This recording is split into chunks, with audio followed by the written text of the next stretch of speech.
Hello అందరికీ welcome back to Dolly dumplings. ఇవాళ video వచ్చేసి మూడవ రోజు అమ్మవారికి నైవేద్యంగా మినపగారెల్ని ఎలా చేసుకోవాలో ప్రాసెస్ చూసేద్దాము. దీనికోసం ముందుగా నేను ఇక్కడ ఒక కప్పు మినపప్పుని పొట్టు ఉన్న పప్పుని తీసుకొని ఒక 8 గంటల పాటు నానబెట్టి తీసుకున్నానండి. ఈ పప్పుని శుభ్రంగా వాష్ చేసి తీసుకోవాలి. నేను ఇక్కడ ముందు రోజు రాత్రే నానబెట్టుకున్నాను.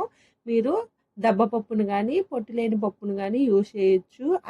మీరు మామూలు మినపప్పును కానీ లేదా దబ్బ మినపప్పును కానీ తీసుకుంటే ఒక 3 అవర్స్ పాటు నానబెట్టుకుంటే సరిపోతుంది. ఇప్పుడు ఈ పప్పును పక్కా పెట్టేసుకొని ఒక మిక్సీ జారుని తీసుకొని ఇప్పుడు ఇందులో 2 ఇంచుల వరకు అల్లాన్ని పొట్టు తీసేసి చిన్న చిన్న ముక్కలుగా కట్ చేసి వేసుకోవాలి. ఇందులోనే 3 పచ్చిమిర్చిని చిన్న ముక్కలుగా కట్ చేసి వేసుకోవాలి. ఇప్పుడు ఇందులో ఒక 1/2 టేబుల్ స్పూన్ వరకు సాల్ట్ని వేసుకొని మూత పెట్టుకొని కాస్త పరక ఉండేలాగా మిక్సీ పట్టుకోవాలి. మరీ మెత్తగా మిక్సీ పట్టేసుకోవద్దండి. ఈ గారెల్లో ఈ పచ్చిమిర్చి అక్కడక్కడ తగులుతూ ఉంటే టేస్ట్ చాలా బాగుంటుంది.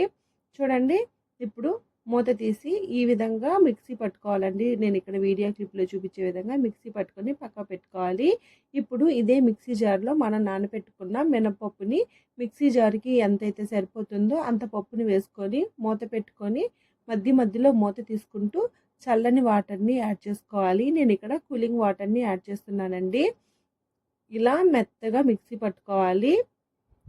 అలాగే మిగిలిన పప్పును కూడా మిక్సీ జార్లో వేసుకొని ఈ పప్పుని కాస్త బరక ఉండేలాగా మిక్సీ పట్టుకోండి. మధ్యలో వాటర్ని అయితే యాడ్ చేయండి.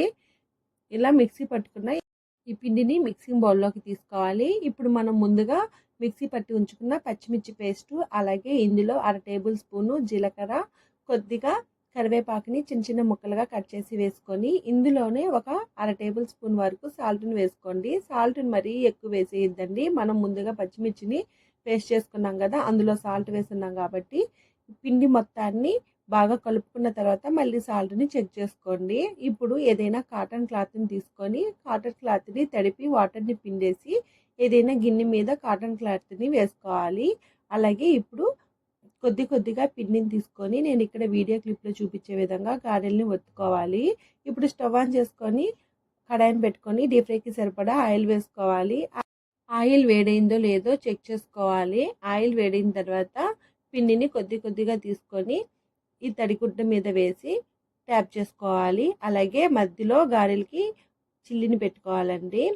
ఇలా చేసుకున్న ఈ గారెల్ని చేత్తో నెమ్మదిగా తీసుకొని ఆయిల్లో నెమ్మదిగా వేసుకోవాలి. అలాగే కడాయికి ఎన్ని సరిపోతాయో అన్నే వేయాలండి, లేదంటే ఆయిల్ పీల్చేసుకుంటుంది. ఇప్పుడు మంటని మీడియం ఫ్లేమ్లో ఉంచి ఈ గారెల్ని ఎర్రగా అయ్యే వరకు కాల్చుకోవాలి. అలాగే మనం పిండిని మిక్సీ పట్టుకునేటప్పుడు మీ దగ్గర కూలింగ్ వాటర్ లేనట్టయితేనో పిండిని రుబ్బుకున్న తర్వాత ఒక 10 నిమిషాలు ఫ్రిడ్జ్లో పెట్టి 10 నిమిషాల తర్వాత గారెల్ని వేసుకుంటే గారెలు అనేది భలే క్రిస్పీగా వస్తాయండి.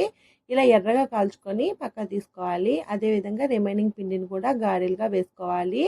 మీరు పాలిథిన్ పేపర్ మీద కానీ ఈ గారెల్ని తట్టుకోవచ్చండి. చూసారు కదా మినపగారెల్ని ఎలా చేసుకోవాలో ప్రాసెస్ ఏందో. ఇది బయట క్రిస్పీగా లోపల సాఫ్ట్గా చాలా బాగుంటాయండి. మీరు కూడా ఈ గారెల్ని తప్పకుండా ట్రై చేసేయండి. అలాగే మీకు ఎలా కుదిరాయో కామెంట్ చేయండి. అలాగే మరిన్ని రెసిపీస్ కోసం ఛానల్ని సబ్స్క్రైబ్ చేసి నోటిఫికేషన్ సింబల్ని